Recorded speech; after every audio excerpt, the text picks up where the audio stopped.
的中文播客。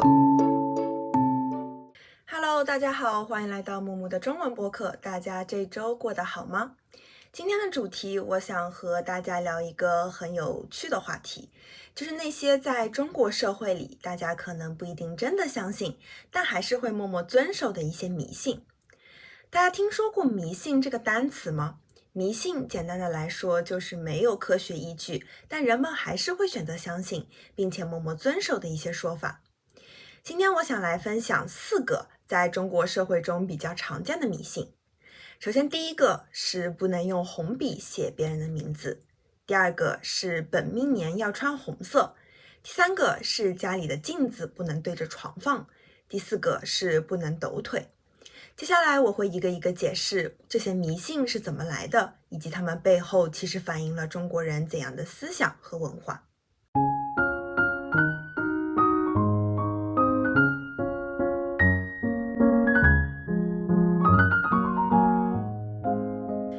首先，第一个我想要介绍的迷信是不能用红笔写别人的名字。这个说法呢，其实和死亡有一定的联系。在古代中国有一个叫做衙门的地方，有点像现在的警察局或者是法院。在记录罪犯名字的时候会使用红笔，而这些罪犯很多最后都是会被砍头的，也就是被处以死刑。所以慢慢的人们就把用红笔写名字这件事情和死亡联系在了一起。虽然现在已经没有这种刑罚了，但是这种联系，红笔写名字和死亡之间的联系还是被保存了下来。久而久之，用红笔书写别人的名字就会被视为不吉利、不尊重，甚至带有一些诅咒的意味。当然，从现代科学的角度来看，这只是一个从古代流传下来的思想，其实并没有什么科学依据，也不需要过度的迷信。但是在现实生活中，不能用红笔写别人的名字，已经成了一种社会上的约定俗成。也就是说，很多人其实并不是相信会发生什么，而是觉得这样做可能会让对方心里不舒服。所以一般情况下，大家还是会避免用红笔写别人的名字。但是这里其实也有一个例外，在中国的一些地区，墓碑上的名字如果是红色的，反而代表这个人还在世，而去世之后，名字才会被改成黑色或者是其他颜色。有的岁数比较大的老人会提前为自己准备好墓地和墓碑，如果这个人还在世，名字就会先用红色的墨书写，等到去世之后再把红色去掉或者改成黑色。所以用红笔写名字和生死的关系，其实在不同场景中是不一样的，甚至是相反的。但是在日常生活中，如果你不确定某种场合能不能用红笔写名字，最简单的做法还是尽量的避免，这样可以减少一些不必要的误会。第二个迷信是本命年要穿红色。那首先什么是本命年呢？本命年简单来说就是以你出生的那一年为基准，每过12年就会遇到一次本命年。比如一个在2000年出生的人，他的本命年就是2012年、2024年、2036年，也就是说每12年就是一个本命年。其实本命年这个概念和中国的生肖有关，也就是每个人出生的那一年都对应着一个动物，比如猪、虎、兔等等。当这个生肖再次轮到你的时候，就叫做本命年。在中国社会里有这样的一个说法，本命年比较容易倒霉，所以要穿红色来抵挡霉运。霉运也就是指不好的运气。大家一般会穿红色的内衣、内裤、袜子，也有人会戴红色的手链、项链。从某种意义上来说，这个说法或者是说这个习俗，其实更多的是人们对平安和好运的一种期待。我刚刚在前一个迷信中说不要用红色的笔写别人的名字，这其实只是一个比较特殊的情况。总的来说，中国人是非常喜欢红色的。在中国文化里，红色一直是一个非常重要的颜色，通常代表着喜庆、吉利，也象征着生命力。过节、结婚都离不开红色，中国的国旗也是红色的嘛。所以本命年要穿红色，其实也算是人们对红色的喜爱的延续。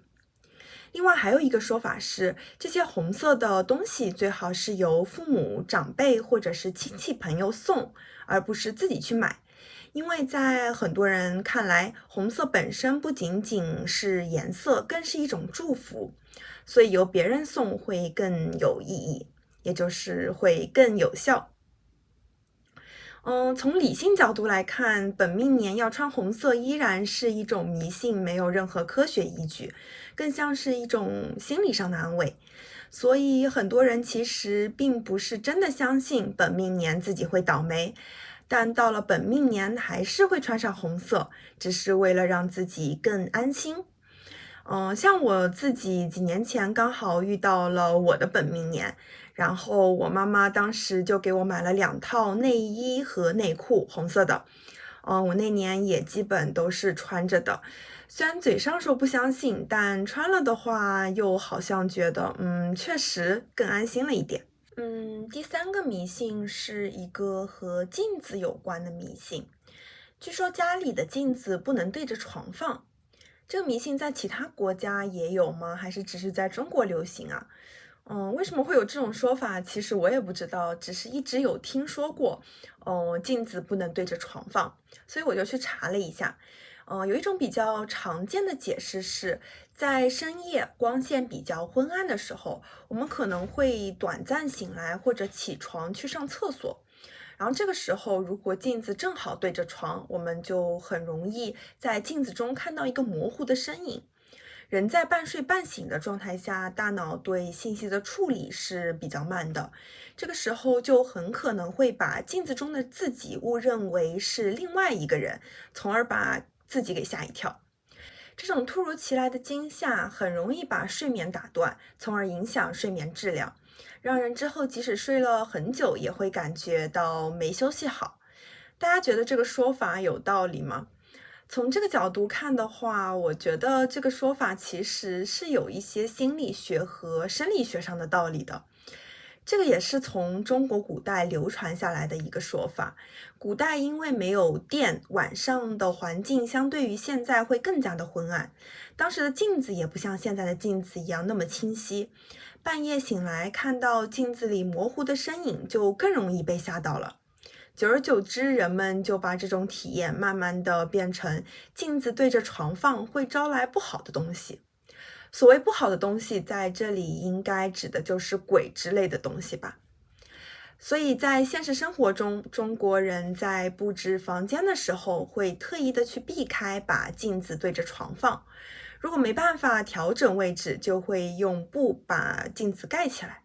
甚至有的人在外出旅游的时候，会特意看酒店房间里镜子的摆放位置，尽量避开镜子对着床放的房间。第四个迷信是不能抖腿。我小时候就经常被妈妈提醒，别抖了，福气都要被你抖掉了。从迷信的角度来看，认为抖腿会抖掉福气和钱财，但很明显把一个身体动作和运气和钱财联系起来，肯定是一个没有科学依据的说法。但是不谈迷信，就是这个习惯本身在现实生活中确实也有一些问题。首先，在很多社交场合，尤其在和别人面对面交流的时候，抖腿这个动作会让人觉得不太雅观，并且有点不太礼貌，不太尊重对方。而且如果是坐在那种一排连在一起的椅子上，一个人在抖腿，可能会让整排椅子都跟着摇晃，从而影响到别人。所以即使是不相信这个抖腿会抖掉福气和钱财的说法，也尽量最好不要在公共场合抖腿。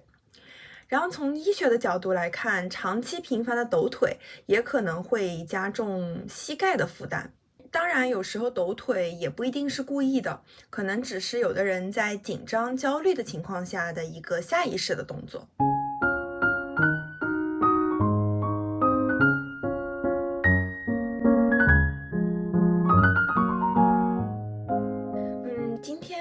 了4个在中国社会比较流行的迷信，大家感觉怎么样呢？可能会有理解的部分，也可能会有不理解的部分。但其实不止在中国，应该在每个国家都有一些从古代流传到今天的迷信说法吧。它们看起来好像没有科学依据，但却一直存在在我们的生活中。如果仔细想一想的话，就会发现这些迷信的背后其实都有一个很简单的出发点，就是人们想要避开一些不好的东西，同时也希望能给自己带来一点点的好运。很多人其实并不是相信这些说法，但是在某些时候还是会下意识的去遵守。所以，与其说他们是迷信，不如说他们是人们对未来的期待，或者是一种让自己安心的方式。今天也很感谢大家收听木木的中文播客，下周我会带着更有意思的内容和大家再次见面。如果有想要的主题，也可以在视频的下方进行留言。那么无论在世界的哪个地方，希望大家度过美好的一天。我们下次再见，拜拜。